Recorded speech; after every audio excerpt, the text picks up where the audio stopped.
matter what anybody tells you, words and ideas can change the world. And the human race is filled with passion. Medicine, law, business, engineering, these are noble pursuits and necessary to sustain life. But poetry, beauty, romance, love, these are what we stay alive for. That you are here, that life exists, and identity. That the powerful play goes on, and you may contribute a verse. What will your verse be? Why can't we treat death with a certain amount of humanity and dignity and decency and, God forbid, maybe even humor? Death is not the enemy, gentlemen. If we're going to fight a disease, let's fight one of the most terrible diseases of all, indifference. A doctor's mission should be not just to prevent death, but also to improve the quality of life. That's why you treat a disease, you win, you lose. You treat a person, I guarantee you'll win, no matter what the outcome. So if I asked you about art, you'd probably give me the skinny on every art book ever written. Michelangelo. You know a lot about him. Life's work, political aspirations, him and the Pope, sexual orientation, the whole works, right?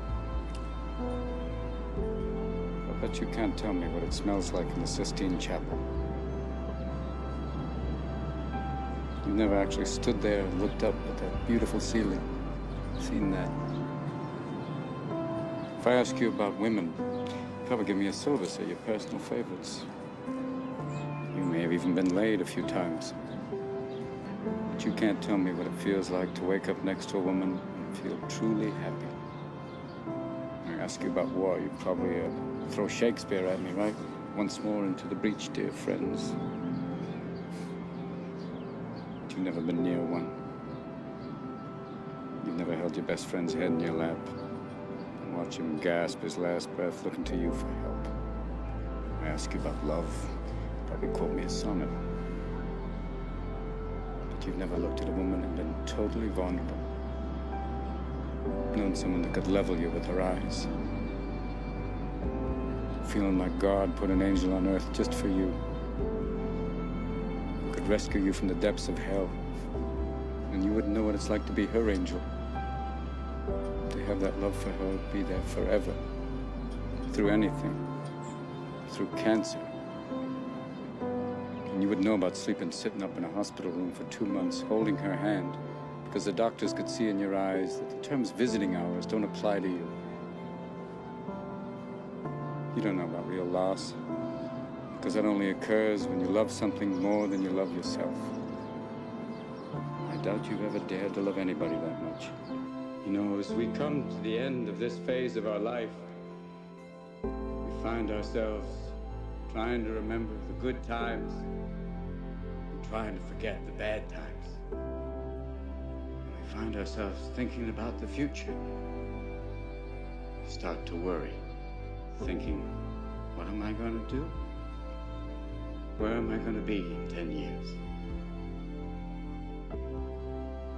But I say to you, hey, look at me. Please, don't worry so much. Because in the end, none of us have very long on this earth. Life is fleeting. And if you're ever distressed, cast your eyes to the summer sky. The stars are strung across the velvety night. And when a shooting star streaks through the blackness, turning night into day, make a wish. And think of me.